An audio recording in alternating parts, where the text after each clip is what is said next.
Good morning friends. આજના revision video લેક્ચરની અંદર આપણે કન્જંક્શન્સ વિશે ચર્ચા કરશું.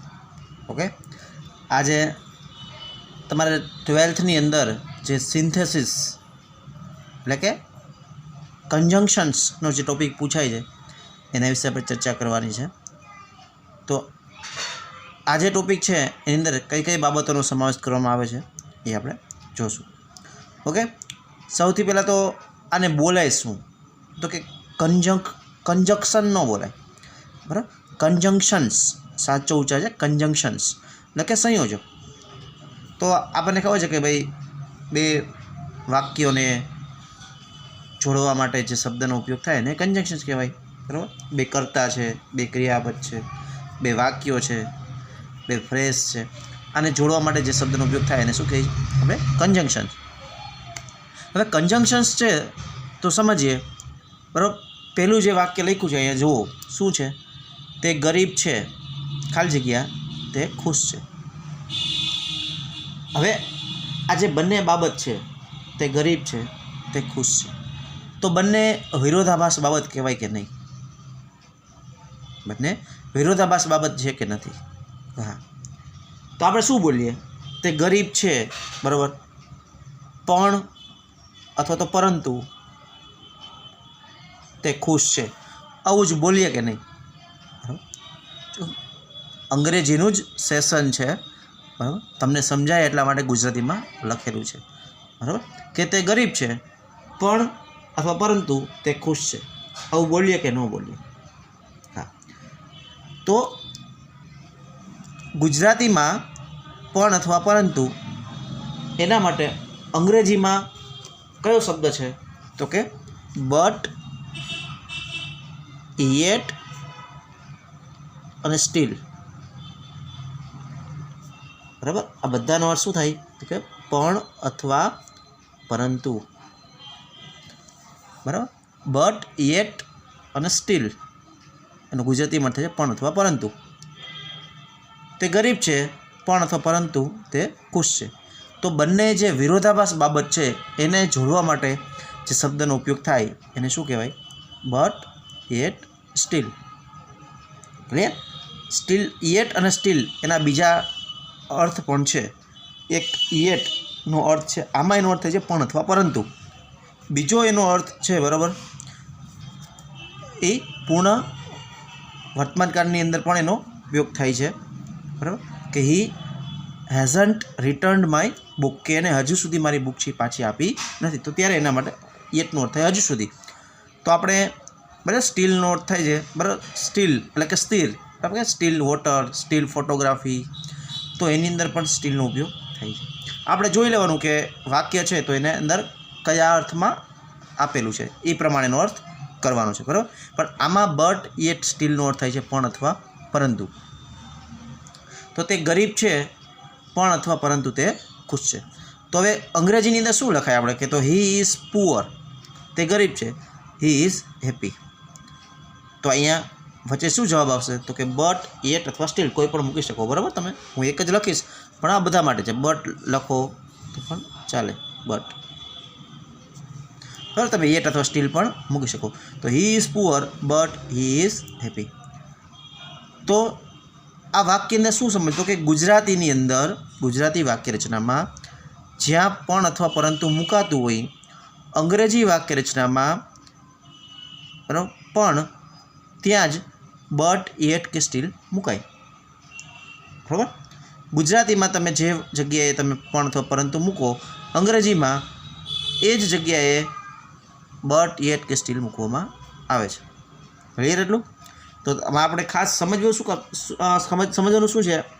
તો કે જ્યારે તમારે, બરાબર, સિન્થેસિસની અંદર વાક્યને જોડવાના હોય તો બટ, યેટ, સ્ટીલનો ઉપયોગ ક્યાં કરવો એ આપણને ખબર હોવી જોઈએ. તો શું સમજ્યા? ગુજરાતી વાક્ય રચનામાં જે જગ્યાએ પણ અથવા પરંતુ મુકાય, અંગ્રેજી વાક્ય રચનામાં પણ એ જ જગ્યાએ પણ અથવા પરંતુ મૂકવામાં આવે છે. ક્લિયર? ચાલો ત્યાર પછી બીજું વાક્ય જોઈએ, સમજીએ. તે ગરીબ છે, તે ખુશ છે. ઉપરનું વાક્ય છે એવું જ છે કે નહીં? તો શું બોલીએ? તે ગરીબ છે પણ અથવા પરંતુ તે ખુશ છે, બરાબર.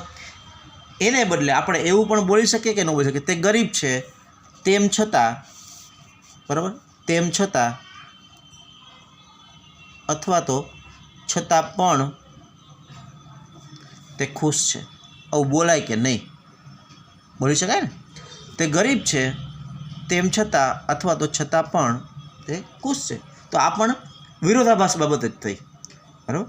તો જો વિરોધાભાસ બાબત માટે એક અર્થ તો પણ અથવા પરંતુ, એના માટે આપણે જોયા કે બટ, યેટ કે સ્ટીલનો ઉપયોગ થતો હતો, બરાબર. હવે જે તેમ છતાં અથવા છતાં પણ છે, એના માટે અંગ્રેજીમાં કયા શબ્દો છે આપણી પાસે? તો કે એના માટે શબ્દ છે ધો, ઓલ્ધો, ઇવન ધો, ઇવન ઇફ, બરાબર. આ બધાનો અર્થ એક જ થાય છે, તેમ છતાં અથવા તો છતાં પણ, બરાબર. શું અર્થ થાય છે? તેમ છતાં અથવા તો છતાં પણ. તો ઓલ્ધો, ઇવન ધો, ઇવન ઇફ, દરેકનો અર્થ શું થાય? તેમ છતાં અથવા છતાં પણ, બરાબર. તો હવે અંગ્રેજી વાક્ય રચનામાં આપણે જ્યારે ધો, ઓલ્ધો, ઇવન ધો, આ બધાનો અર્થ એક જ છે, તેમ છતાં પણ. એનો ઉપયોગ કરવો હોય તો કઈ જગ્યાએ થાય? બરાબર. તો જો વાક્ય લખું છું કે તમને એવું વાક્ય આપ્યું હોય કે હી ઇઝ પુઅર. ઉપરનું જ વાક્ય છે તે ગરીબ છે તેમ છતાં પણ તે ખુશ છે, તો હી ઇઝ પુઅર, બરાબર. બીજું વાક્ય છે હી ઇઝ હેપી. તો આ બંને વાક્ય છે એ વિરોધાભાસ દર્શાવે છે કે નહીં? હા.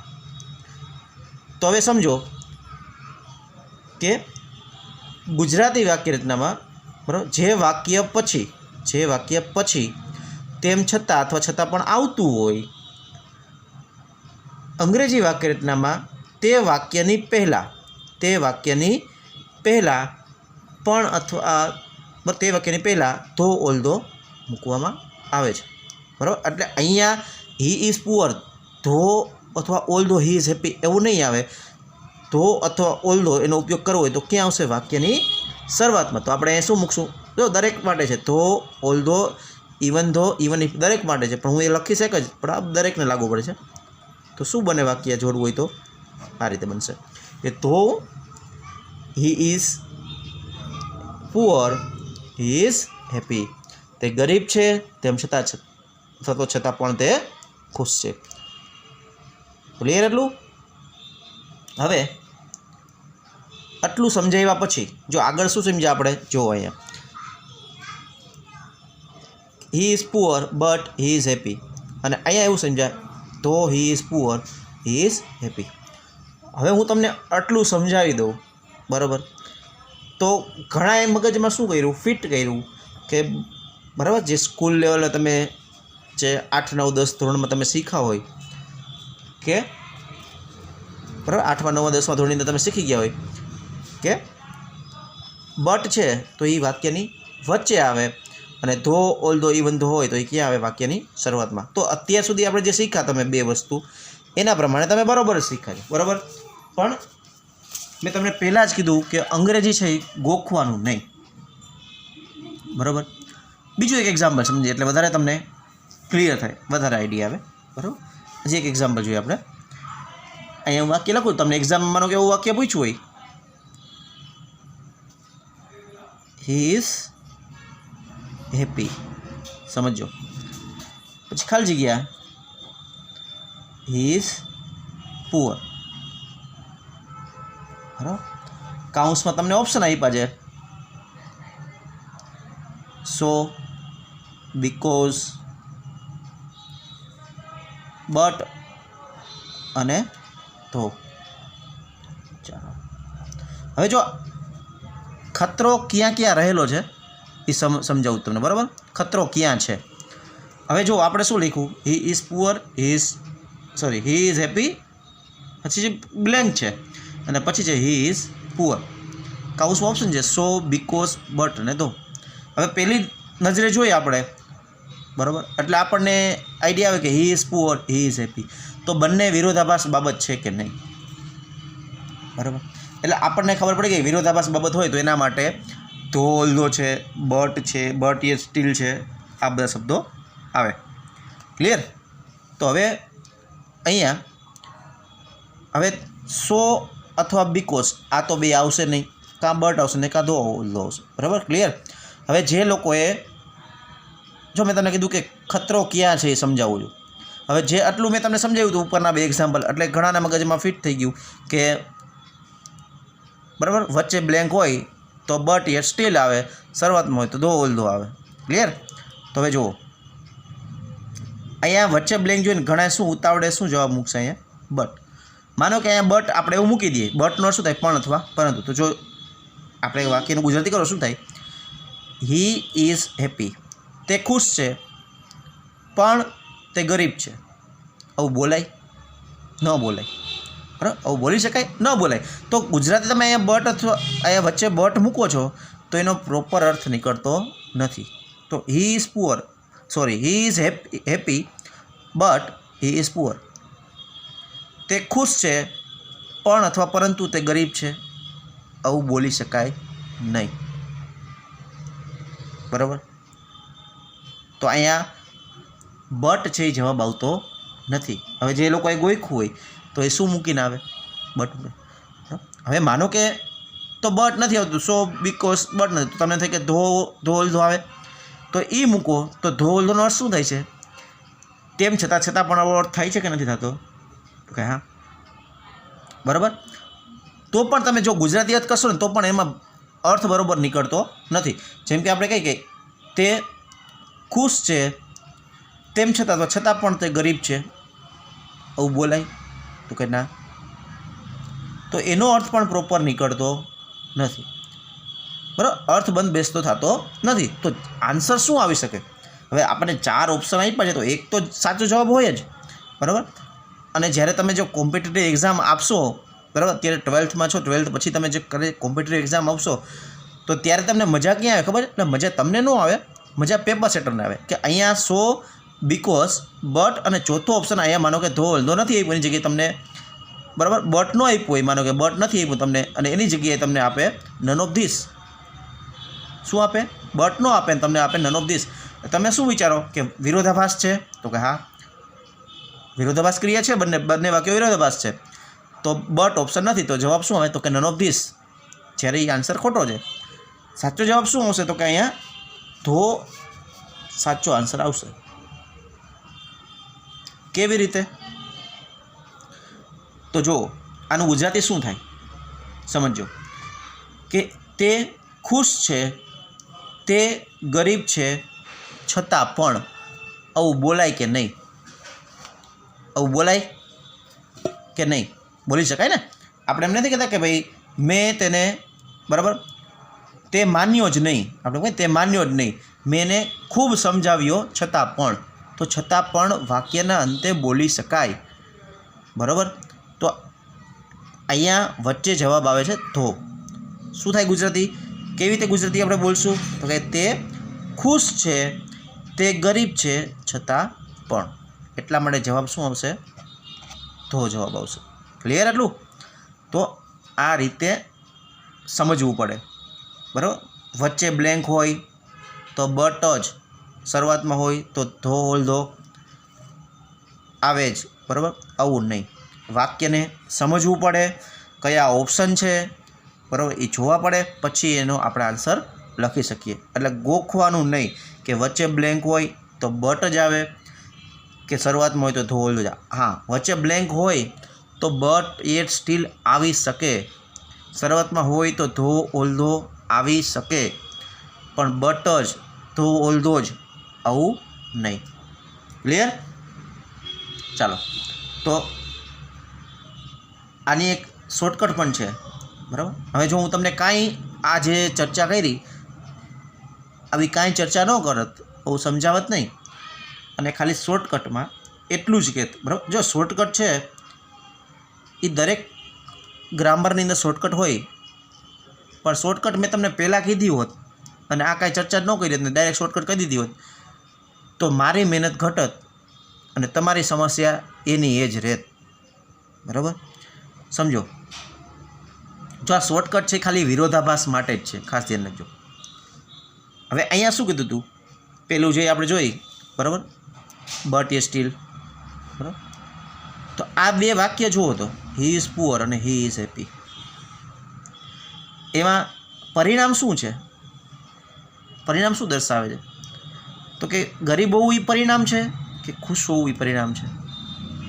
તો કે ખુશ હોવું એ પરિણામ છે. સમજો, ખુશ હોવું એ પરિણામ છે.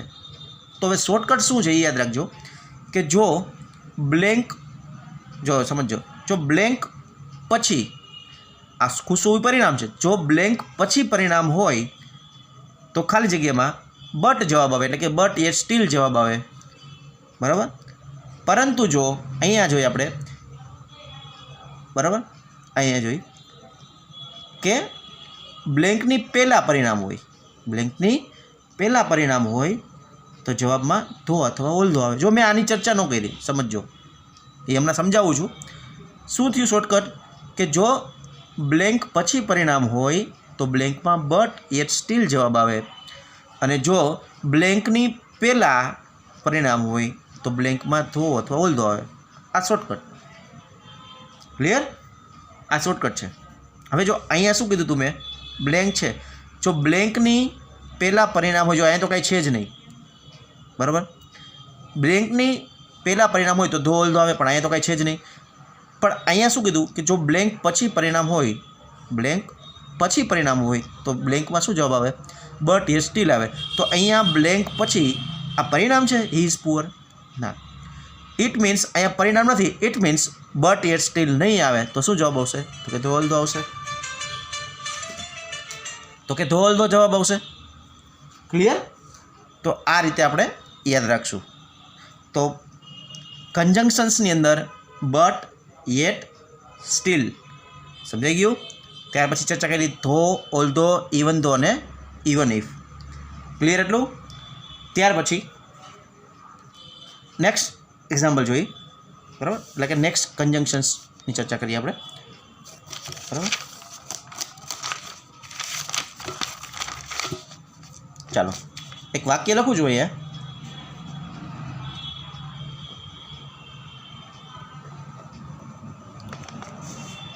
Take it. બીજું વાક્ય છે લીવ ઇટ. શું જવાબ આવે આની અંદર? ટેક ઇટ અને બીજું છે લીવ ઇટ. ટેક ઇટ લઈ લ્યો, બીજું શું છે? લીવ ઇટ છોડી દો. તો એના માટે અંગ્રેજીમાં કયું કન્જંક્શન્સ છે? તો કે શું જવાબ આવે? તો કે એન્ડ ન આવે. જો તમે ટેક ઇટ લઈ લ્યો અને છોડી પણ દો એવું ન હોય, બરાબર. શું આવશે? ઓર, એટલે કે અથવા. બરાબર. શેના માટે છે? તો કે વિકલ્પ માટે. શેના માટે છે? વિકલ્પ માટે. કે કાં લઈ લ્યો અથવા તો છોડી દો. આપણે એવું બોલે ને કે લઈ લ્યો ને કાં છોડી દો, તો અહીંયા શું આવશે? ઓર. એવું ન હોય લઈ પણ લ્યો ને છોડી પણ દો, બરાબર. આમ બંને બાજુ ખેંચાખેંચી ન હોય. કાં તમે લઈ લ્યો ને કાં છોડી દો, ટેક ઇટ અથવા તો લીવ ઇટ. ક્લિયર? તો એના માટે સિમ્પલ છે, ઓરનો ઉપયોગ થાય છે. ઓરનો બીજો અર્થ પણ છે, નહીંતરના અર્થમાં પણ છે. એના માટેના શબ્દો છે, બરાબર, ઓર, એલ્સ અને અધરવાઇઝ. ગુજરાતીમાં એનો અર્થ થાય છે નહીંતર. ઓર, એલ્સ અથવા અધરવાઇઝ એનો અર્થ થાય છે નહીંતર, બરાબર. તમને બે વાક્ય આપ્યા હોય, બરાબર, તો શું દર્શાવે? ઓર અથવા અધરવાઇઝ છે શું દર્શાવે? તો કે સંભવિત પરિણામ દર્શાવવા. શેના માટે ઉપયોગ થાય? તો કે સંભવિત પરિણામ દર્શાવે છે. જો સંભવિત પરિણામ, હજી પરિણામ આપ્યું નથી પણ સંભવિત પરિણામ છે, બરાબર. આપણે એમ કહીએ કે રન ફાસ્ટ. બે વાક્ય છે કે આપણે કહીએ કે રન ફાસ્ટ,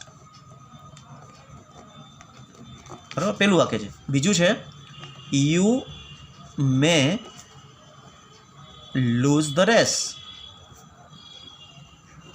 તો જો આ શું દર્શાવે છે? પહેલું વાક્ય છે રન ફાસ્ટ,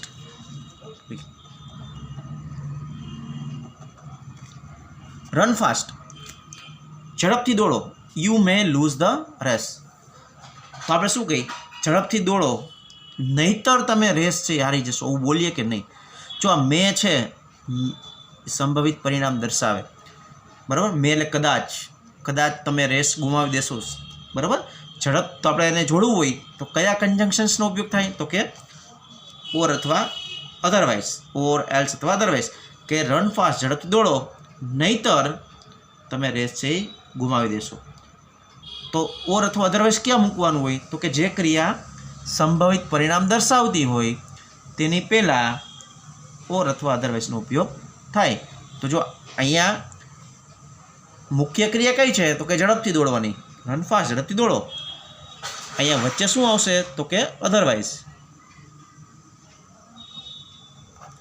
બરાબર. અધરવાઇઝ એટલે કે નહીંતર તમે રેસ છે ગુમાવી દેશો, બરાબર. મેં છે જો કદાચ તમે રેસ છે હારી જશો, તો સંભવિત પરિણામ છે. જો રેસ હાર્યા નથી, કહે છે કે તમે ઝડપથી દોડો નહીંતર તમે રેસ છે હારી જશો.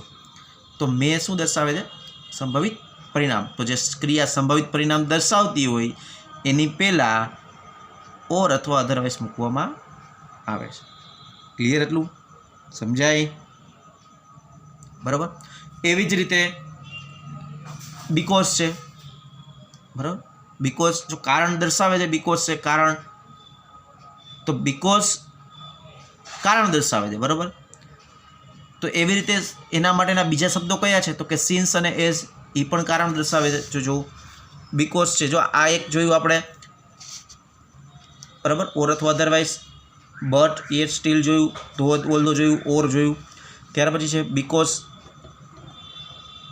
બીકોઝ શું દર્શાવે? તો કે કારણ, બરાબર. કારણ કે એના અર્થમાં આવે. તો એના જેવો જ બીજો શબ્દ છે સિન્સ અથવા એઝ. જો સિન્સ છે એ આપણે શીખી ગયા કે સિન્સનો એક અર્થ હતો, બરાબર, જે સમય માટે, કે કોઈ પોઈન્ટ ઓફ ટાઈમ, સમયનું બિંદુ દર્શાવે એના માટે સિન્સનો. તો બીજો અર્થ છે કારણ માટે, બરાબર. કારણ કે એના અર્થમાં પણ છે કારણ કે, બરાબર. અથવા તો ને લીધે, આનો અર્થ પણ થાય છે ને લીધે. હવે જુઓ બીકોઝ ક્યાં આવે? જનરલી વાક્યની વચ્ચે આવે, વાક્યમાં વચ્ચે આવતું હોય છે. અને સિન્સ અથવા એઝ છે એ સામાન્ય રીતે વાક્યની શરૂઆતમાં આવે, બરાબર. આપણે શું કહી, તો એક્ઝામ્પલ જોઈએ તો આપણે એવું બોલીએ કે ભાઈ હી વોઝ એબસન્ટ, તે ગેરહાજર હતો, બરાબર. પછી બ્લેન્ક હોય, હી વોઝ ઇલ, તે એબસન્ટ હતો એટલે કે તે ગેરહાજર હતો કારણ કે તે બીમાર હતો, આવું બોલીએ કે નહીં? તો કારણ કે માટે કયો શબ્દ? તો કે બીકોઝ. તો આપણે કીધું કે જનરલી બીકોઝ છે ક્યાં આવે? તો કે વાક્યની વચ્ચે આવે. આ જ વાક્ય છે સિન્સ અથવા એઝથી જોડવું હોય તો કઈ રીતે બને? તો આ રીતે બને કે સિન્સ અથવા એઝ, પછી he was ill, he was absent, બરાબર. તે બીમાર હોવાને લીધે, તો તે બીમાર હોવાને કારણે તે એબસન્ટ હતો, તે ગેરહાજર હતો. ક્લિયર? તો આ રીતે આપણે ખાસ ધ્યાન રાખવાનું કે જે બીકોઝ હોય તો સામાન્ય રીતે વાક્યની વચ્ચે આવતું હોય છે, જ્યારે સિન્સ અથવા એઝ છે એને વાક્યની શરૂઆતમાં મૂકવામાં આવે છે. ક્લિયર?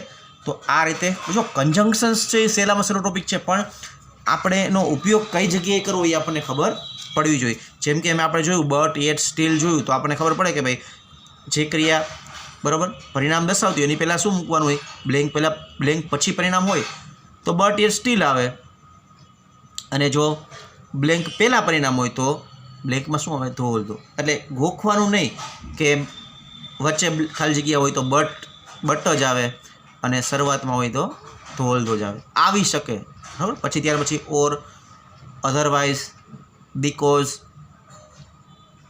બરાબર, સિન્સ અથવા એઝ, આ બધા કન્જંક્શન્સ છે એની આપણે પ્રેક્ટિસ કરવાની છે.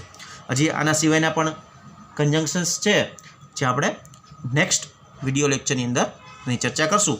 ત્યાં સુધી તમારે આજના જે વિડીયો લેક્ચરની અંદર કન્જંક્શન્સ જે સમજાવ્યા છે એની પ્રેક્ટિસ કરવાની છે અને એનો ઉપયોગ ક્યાં થાય એ ખાસ જોવાનું છે. ક્લિયર? છતાં પણ તમારે કંઈક ક્વેશ્ચન હોય તો તમે પૂછી શકો છો. Okay, thank you friends.